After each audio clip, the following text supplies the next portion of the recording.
warahmatullahi wabarakatuh. Perkenalkan, nama saya Hamidatun Nikmah, NIM 19105540001, Prodi Ilmu Komunikasi semester 5. Di sini saya akan mempresentasikan mengenai teori akomodasi komunikasi. Teori akomodasi adalah adaptasi bagaimana seseorang menyesuaikan diri dengan orang lain. Teori ini berpijak pada premis bahwa ketika seseorang berinteraksi, mereka menyesuaikan pembicaraan, pola vokal, dan atau tindak tanduk mereka untuk mengakomodasi orang lain. Teori akomodasi merupakan salah satu teori tentang perilaku komunikasi yang sangat berpengaruh. Teori ini dirumuskan oleh Howard Giles dan para kolegnya. Teori akomodasi menjelaskan bagaimana dan kenapa kita menyesuaikan perilaku komunikasi kita terhadap tindakan orang lain.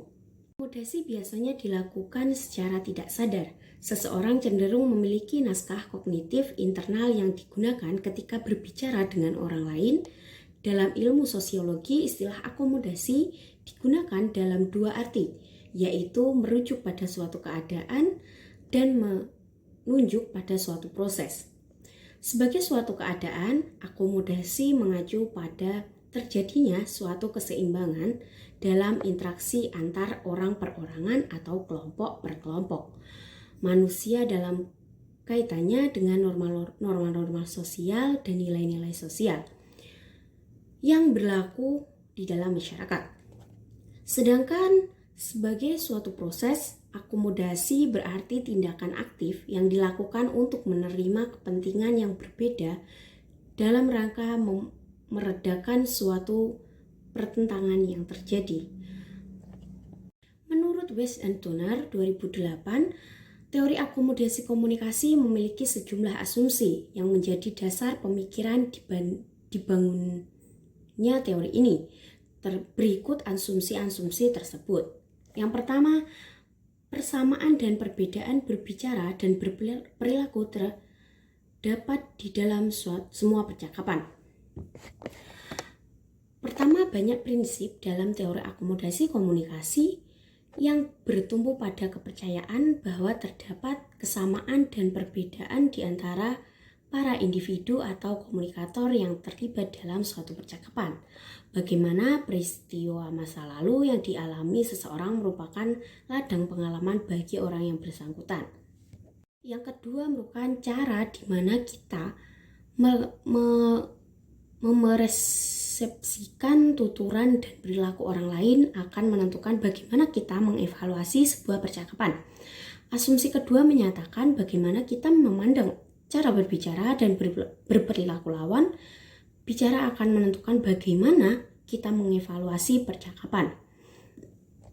Asumsi ini mendasarkan gagasannya pada proses persepsi dan evaluasi.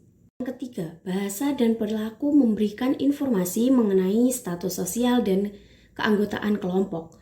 Asumsi ketiga menyatakan bahwa bahasa dan perilaku seseorang memberikan informasi mengenai status sosial dan asal kelompok memberikan pengertian mengenai efek bahasa terhadap lawan bicara. Menurut Giles dan Johan 2010 mengemukakan bahwa dalam situasi adanya dua bahasa atau bahasa dua dialek di mana masyarakat dari etnis mayoritas dan mayoritas hidup berdampingan dan minoritas hidup berdampingan. Penggunaan bahasa yang akan digunakan ditentukan oleh salah satu pihak. Dan yang keempat adalah akomodasi bervariasi dalam hal tingkat kesesuaian dan norma mengarahkan proses akomodasi. Asumsi keempat menyatakan akomodasi memiliki variasi tingkat yang dipadu oleh norma yang berlaku di masyarakat. Norma adalah harapan mengenai perilaku yang dirasa seseorang harus atau tidak harus terjadi di dalam percakapan. Inti dari teori akomodasi adalah adaptasi, bagaimana seseorang menyesuaikan komunikasi mereka dengan orang lain.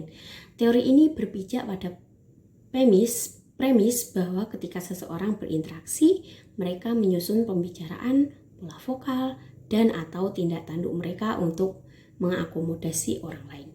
Terima kasih, sekian dari saya. Wassalamualaikum warahmatullahi wabarakatuh.